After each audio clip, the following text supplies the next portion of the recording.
Something happened yesterday that may be nothing or maybe a step closer to World War III. I'll lay out my case very quickly. I don't have to belabor this. So yesterday I saw this. UK Prime Minister Starmer and German Chancellor Merz signed a friendship treaty between the United Kingdom and Germany. Okay, good so far.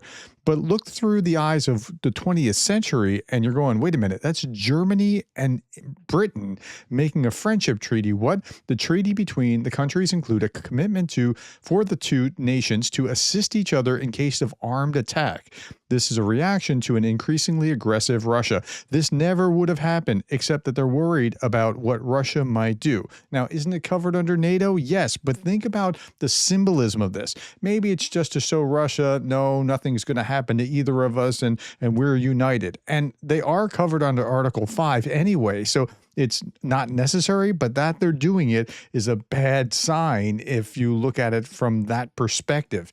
Now, it made me think about the interlocking treaties in World War I that caused the World War I to cause a small conflict, starting with the assassination of Archduke Ferdinand, to blow up into these interlocking treaties that caused World War I.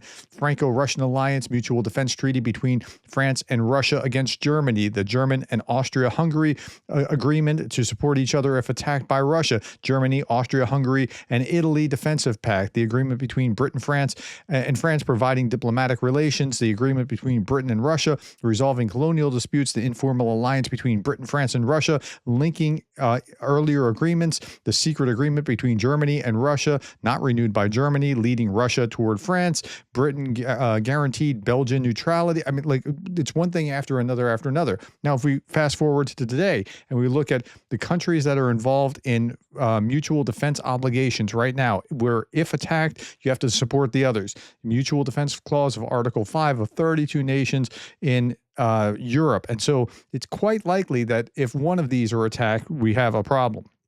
CTSO on the other side of that, if they hit back, if they hit Russia back, well, Belarus, Kazakhstan, Kyrgyzstan, Tajikistan, Armenia, theoretically, are supposed to be involved in defending Russia. And that's before Russia-North Korea Defense Pact, which just happened. And remember when they were trying to create one with Iran and it didn't quite get to that level? And I was like, whoa, that could be really bad, but it didn't get to that level. And that's good because with Israel and Iran, we didn't see it connect and create something even larger.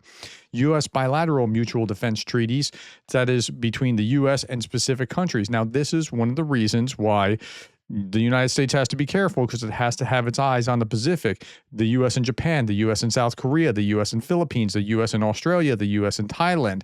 Okay. And then the U.S. and Australia and New Zealand. And then the European Union Mutual Defense Pact. Like, there's a lot of these things that could go sideways. Now, if you think World War III, if we have one, God forbid, which I think we may very well, the direction the world's going, if we have one, it's not going to look like Band of Brothers. Get this out of your mind. This is like thinking about in World War II, thinking that this is how it's going to go with the Napoleonic Wars, right? I mean, it's not going to look anything like that. It's going to be rockets and drones. That's what the war is going to look like, and it's going to be pretty devastating. So again, this is the map of where global conflicts are right now across the world. Here's a global conflict tracker from the CFR, and yeah, I mean, something could pop off very easily in here or in China or something, yeah, and become something more significant. Okay, that's all that I have. I was going to be very quick about that, but I saw this and I thought, you know,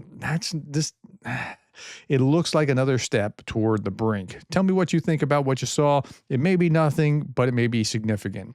Thank you for your time, the likes, the shares, and the subscribes, and thank you for being the kind of person that cares about Ukraine.